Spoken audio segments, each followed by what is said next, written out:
Good morning class. Let's continue our topic area of triangles and quadrilateral.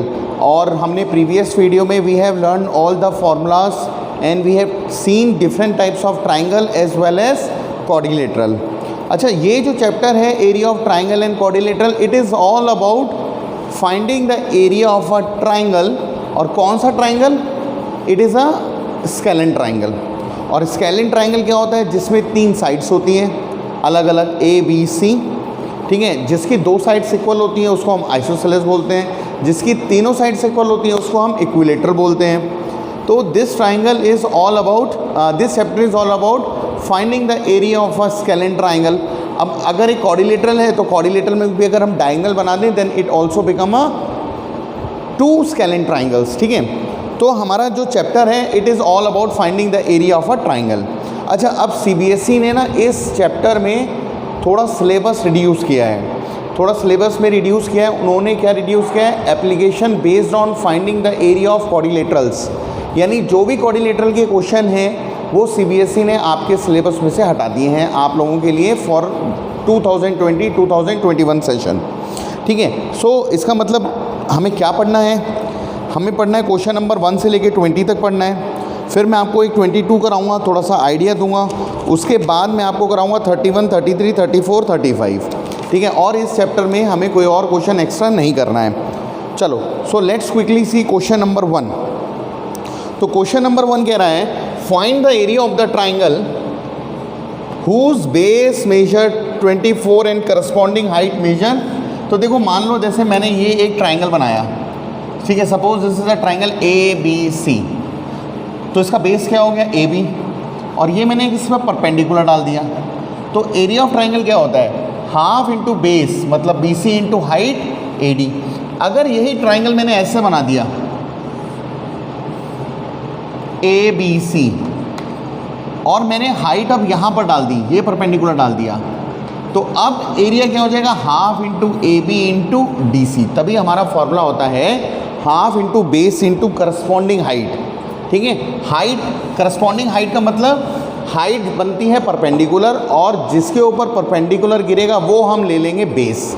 तो इस वाली figure में देखो यहाँ 90 था और यहाँ वाली फिगर में इस वाली साइड को हमने 90 ले लिया। तो क्वेश्चन कह रहा है find the area of the triangle base is 24 and height is 14.5। यानी बेस दे रखा है 24 और हाइट दे रखी है 14.5। So we know that area of triangle, नाम दे देते हैं इसको ABC, will be equal to half into base into height. Base is BC and corresponding height is AD। So it will be half into 24 into 14.5। सो इसको काट देते हैं, 2 1 2, 2 2 4, यानी 12 इंटू 14.5। तो 14.5 की हमने 12 से मल्टीप्लाई कर दी। तो 5 2 10, 4 2 8, 1 9, 2 1 2, 1 5 5, 1 4 4, 1 1 1 0, 9 10 14, 9 9 5 is 14, 4 2 6 1 7 1, ठीक है। तो क्या 1740, एक के बाद पॉइंट है। So it will be 174 centimetre square, क्योंकि ये सब सेंटीमीटर में। So our answer is 174 centimetre square. Now let's see question number 2।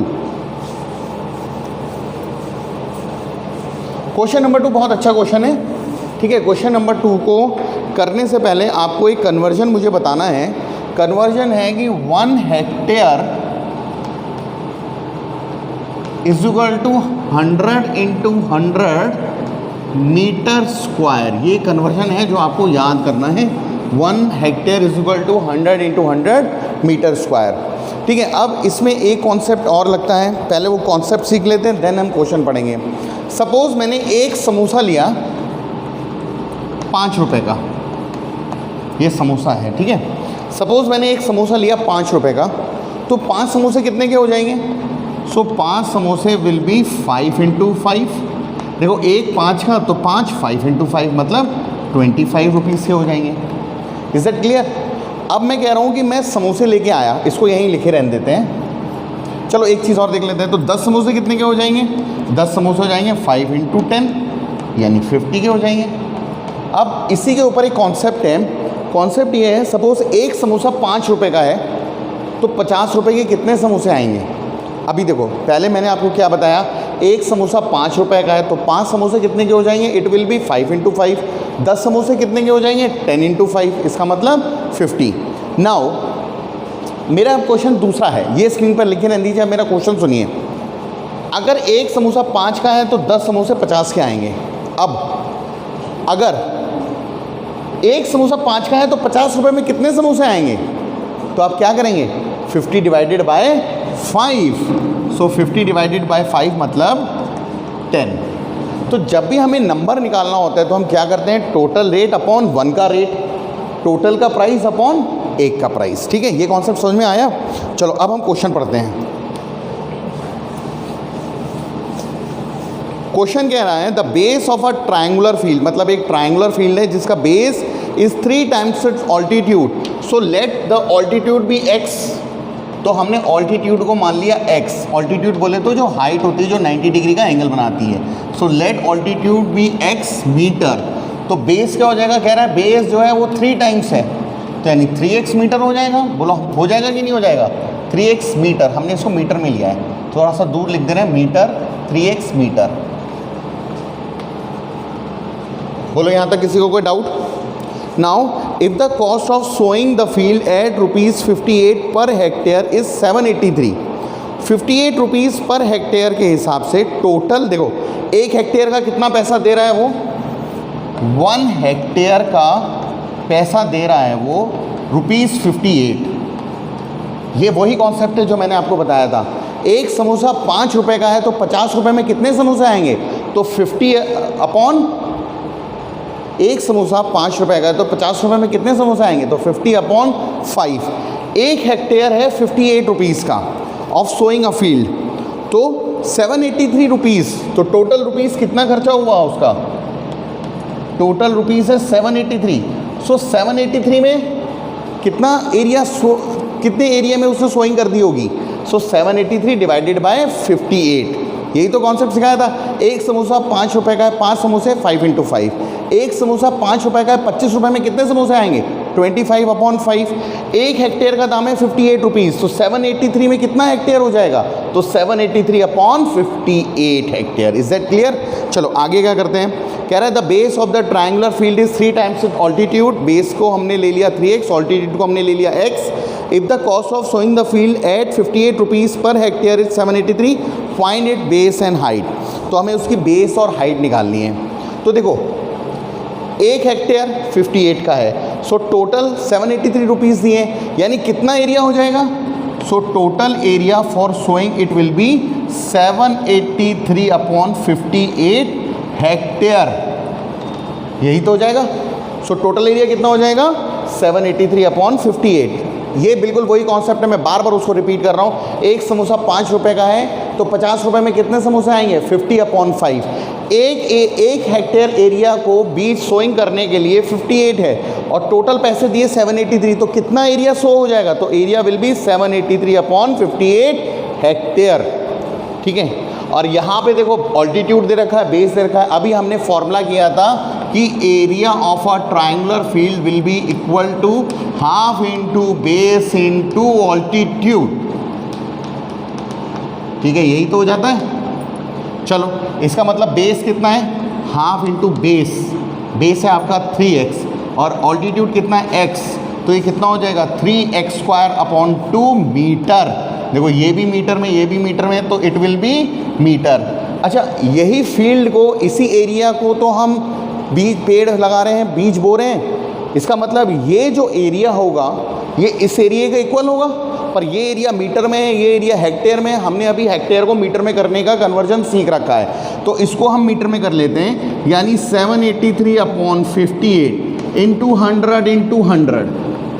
Is that clear? और ये इंटू 100 कर लिया, so it will be metre square. तो ये भी मीटर में है, ये भी मीटर में है, तो ये एरिया और ये एरिया इक्वल हो जाएगा। So 3x² upon 2 will be equal to 783 upon 58 into 100। अच्छा देखो, मैं 100 से नहीं काटूंगा क्योंकि यहाँ पर x² है, अंडर रूट निकालने में 2 में से एक बाहर आ जाएगा। मैं इनसे काटना शुरू करता हूँ। 2 2 = 4, 2 9 = 18, 3 से काट देते हैं। 3 2 = 6, क्योंकि इन सब का सम आ रहा है जो 3 से डिविजिबल होगा। 3 2 6, 3 6 18, 3 1 3, 29 9 से करके देख लेते हैं, क्योंकि 9 9 से 81 होता है, तो 9 9 से 81, 8 2 16, 16 एंड 8 इज़ 20, 9 2 18, 18 एंड 8 इज़ 26, तो ये चला जाएगा 29 9 सा। तो हमारे पास एक्स स्क्वायर क्या बचा, एक्स स्क्वायर बचा 9 into 100 into 100। Is that clear? अब इसका हम क्या करते हैं, अंडर रूट ले लेते हैं। So X will be under root of 9 को हम लिख सकते हैं 3 इंटू 3 और 100 को लिख सकते हैं 100 इंटू 100। स्क्वायर रूट का काम क्या होता है, 2 में से एक बाहर आना, तो इन 3 में से एक 3 बाहर आ जाएगा, इस 100 में से एक 100 बाहर आ जाएगा। सो एक्स की वैल्यू क्या आ गई, इट विल बी 3 इंटू 100, और 3 इंटू 100 कितना होता है 300, यानी एक्स की वैल्यू क्या आ गई 300। But we have to find the altitude and base. तो ऑल्टीट्यूड जो है, ऑल्टीट्यूड हमारा कितना है x, और x की वैल्यू कितनी निकल के आई 300, यानी ऑल्टीट्यूड कितना हो गया 300 मीटर। और बेस हमारे पास कितना है, बेस है हमारे पास 3x, और x की वैल्यू कितनी निकल के आई 300, यानी 3 into 300 is 900 metre. Is that clear? तो ये क्वेश्चन बड़ा अच्छा है, क्योंकि देखो हम जो शोइंग कर रहे हैं फील्ड के ऊपर वो ये प्राइस में कर रहे हैं, और एरिया हमारे पास ये है। तो एक समोसा जब 5 रुपये का आता है तो 50 रुपये में हम 50/5 समोसे ले लेते हैं। 1 हेक्टेयर का दाम जब 58 है और टोटल प्राइस 783 है, सो हम कितने एरिया को शो कर सकते हैं, तो टोटल एरिया हमने निकाल लिया, ये है total area. So total area will be cost divided by per hectare cost, 783 divided by 58। अब ये हेक्टेयर में या मीटर में है, सो हेक्टेयर को मीटर में करने का कन्वर्जन आपकी स्क्रीन पर आपके बोर्ड पर लिखा हुआ है, तो मैंने इसको मीटर में कर लिया और इन दोनों एरिया को मैंने इक्वल कर दिया। क्वेश्चन समझ में आया? Now let's see question number 3। ये बड़ा अच्छा क्वेश्चन है, समझ में नहीं आता ये बच्चों को बहुत जल्दी से, बट आई होप कि आप लोगों को अब आ गया होगा ये क्वेश्चन देखने के बाद। Now let's see question number 3। कह रहे find the area of the triangle. एक ट्राइंगल का एरिया निकालना है, हालांकि इसे फिगर की जरूरत नहीं है, पर मैं आपको फिगर बना के दिखा दूं। एक ट्राइंगल का एरिया निकालना है, ठीक है। ट्राइंगल कुछ इस तरीके का दे रखा है, हु साइड्स मेजर 42 34 20, 42 34 एंड 20। तो बताओ ये कौन सा ट्राइंगल बन गया, ये ट्राइंगल बन गया हमारा स्केलेन ट्राइंगल। तो सबसे पहले तो हमें एरिया निकालना है और उसके बाद हमें क्या निकालना है, हाइट निकालनी है corresponding to the longest side. तो सबसे पहले हम एरिया निकालते हैं, उसके बाद हाइट की बात करेंगे। अच्छा, जब भी स्केलेन ट्राइंगल का साइड गिवन होती है तो हम किसी भी साइड को ए ले लेंगे, किसी को भी बी ले लेंगे, किसी को भी सी ले लेंगे। वहाँ से हम सेमी पैरामीटर, जिसको हम 2s बोलते थे, सेमी पैरामीटर निकालेंगे। And we know the formula for finding the area of a Heron's for finding the area of a scalene triangle using Heron's formula is under root s, s minus a, s minus b, s minus c। तो देखो a को हम मान लेते हैं a is 42, b is 34 and c is 20। Perimeter क्या होता है, sum of all the side. Semi perimeter मतलब सारी साइड का आधा, और सेमी पैरामीटर को हम s बोलते हैं। सो s क्या हो जाएगा, s will be a plus b plus c। अगर a plus b plus c करेंगे तो वो तो पैरामीटर आ जाएगा, बट एस सेमी पैरामीटर। मैंने आपको बताया था सेमी पैरामीटर मतलब पैरामीटर का आधा, तो a plus b plus c upon 2, ठीक है। तो s की वैल्यू निकाल लेते हैं, ये हो गया 42 प्लस 34 प्लस 20 अपॉन 2, तो ये हो गया 4 2 6, 3 4 3 7 8 9 96 अपॉन 2। तो ये s की वैल्यू कितनी आ गई, 2 4 8 2 8 16, यानी s comes out equal to 48। अब for finding the area of a triangle we know the formula as, the triangle का एरिया का फॉर्मूला होता है this denotes area and this denotes triangle also, ठीक है। ये देख लीजिए, नहीं तो ये आप लोगों को ना बाद में परेशान करता है कि सर ये सिंबल का क्या मतलब है।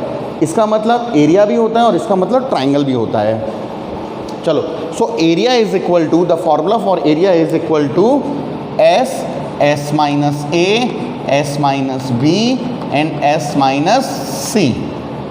एस सेमी पैरामीटर जिसकी वैल्यू आप लोगों ने निकाल ली है, कितनी है 48, तो 48 को ऐसे ही लिख दें। फिर एस माइनस ए मतलब 48 माइनस 42, फिर 48 माइनस बी मतलब 48 माइनस 34 एंड 48 माइनस सी मतलब 48 माइनस 20। ये सब अंडर रूट के अंदर है। सो अंडर रूट के अंदर है तो अंडर रूट के अंदर चलते रहने देते हैं। 48 को हम लिख सकते हैं 12 4 ज़ा 48, ठीक है। 48 माइनस 42 इज 6, 48 माइनस 34, 8 में से 4 गया बचा 4, 4 में से 3 गया बटा 14, और 48 minus 20 is 8 and 4 minus 2 is 28। अब देखो ध्यान से, ये सब अंडर रूट के अंदर है, तो मुझे कुछ इस तरीके से पेयर बनाने हैं कि अंडर रूट में से बाहर निकला है। तो मैं पेयर बना लेता हूँ। देखो 12 को यहाँ पर मुझे 6 दिख रहा है, तो 12 को मैंने लिख लिया 6 2 ज़ा 12, ठीक है।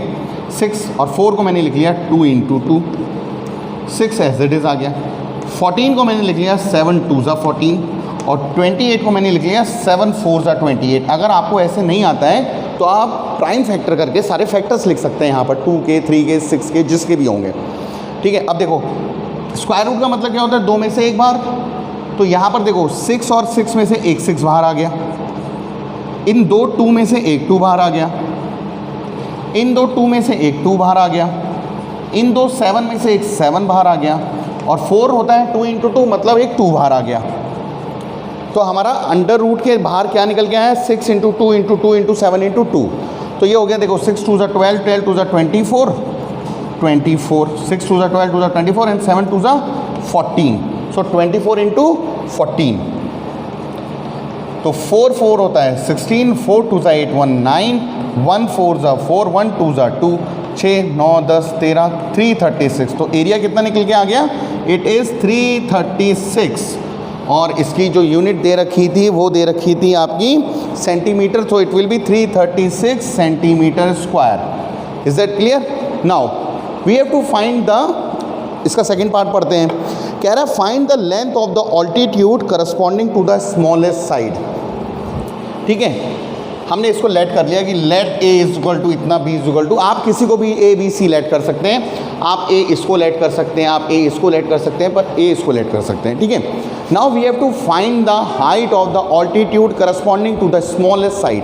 अब ये मुझे बताइए सबसे स्मॉलेस्ट साइड कौन सी है, सबसे स्मॉलेस्ट साइड है 20, यानी 20 के ऊपर इन्होंने क्या कर रखा है, परपेंडिकुलर डाल रखा है। तो ये हमने 20 के ऊपर परपेंडिकुलर डाल दिया। We have to find the height of this perpendicular. अच्छा, इस ट्राइंगल का एरिया क्या होगा, चाहे बेस ये लो, चाहे बेस ये लो, चाहे बेस ये लो, एरिया तो 336 ही आएगा, आएगा कि नहीं आएगा? ध्यान से देखो, नहीं तो फिर बाद में गड़बड़ हो जाएगी, क्योंकि ट्राइंगल का एरिया तो 336 ही है। चाहे हम बेस इसको लें, चाहे बेस इसको लें, चाहे हम हीरोन्स फार्मूला से निकालें, या हम half into base into height से निकालें, तो area of triangle will remain the same. तो एरिया ऑफ ट्राइंगल 336 है, बेस 20 है, हाइट निकालनी है। So area of triangle will be equal to half into base into height, half into base into height. Now triangle का area कितना दे रखा है, 336 is equal to half, base कितना है 20, और हाइट हमें निकालनी है, इंटू एच मान लेते हैं, 2 से इसको काट देते हैं 10। सो हाइट आ गई 336 डिवाइडेड बाई 10, बोले तो 33.6 centimetre. So this is the height. Now let us cross check the answer for question number 3। Question number 3 का आंसर 336 और 16, 336 और 16। क्वेश्चन में कुछ गड़बड़ हो गया, दोबारा देख लेते हैं। Find the height corresponding to the longest side, और हमने क्या निकाल दिया, corresponding to the shortest side. तो इसलिए हमने क्वेश्चन को ध्यान से नहीं पढ़ा। ये भी आपको एक चीज़ देखनी है कि पेपर में जो पूछा जाता है आपको वही बताना है, ठीक है। तो corresponding to the longest side, longest side कौन सी है बताओ, लॉन्गेस्ट साइड है ये वाली, तो हमें बेसिकली ये वाली हाइट निकालनी है। तो एरिया 336, फॉर्मूला तो यही लगेगा, ठीक है। एरिया कितना है 336, so 336 is equal to half into base क्या हो जाएगा 42 इंटू हाइट, इससे काट देते हैं 2 2 ज़ा 4, 2 1 ज़ा 2, तो height is equal to 336 upon 21। 3 से काट देते हैं, 3 7 ज़ा 21, 3 1 ज़ा 3, 3 1 ज़ा 3, 3 2 ज़ा 6, 7 से काट देते हैं, 7 1 ज़ा 7, 4 7 6 ज़ा 42। So height comes out equal to 16, जो हमारा आंसर आ रहा था, ठीक है। Now let's see question number 4। Question number 4 जो मुझे देखने को मिल रहा है बिल्कुल सेम है, बस इसमें हमने ऑल्टीट्यूड निकालना है corresponding to the longest side, question number 4 में ऑल्टीट्यूड निकालना है corresponding to the shortest side. तो हो सकता है मैंने क्वेश्चन नंबर 4 पढ़ लिया था, now you have to solve question number 4 by yourself and in this video we will complete up to question number 4। तो जो मैंने कराया वो आपको अपने आप करना है और साथ में आपको एग्जाम्पल करना है। Example number 1 which is on page number 516, example number 2, example number 3 and example number 4। तो एग्जाम्पल नंबर 4 तक आपको करना है along with 4 question of your exercise. So that will be all for today. Thank you.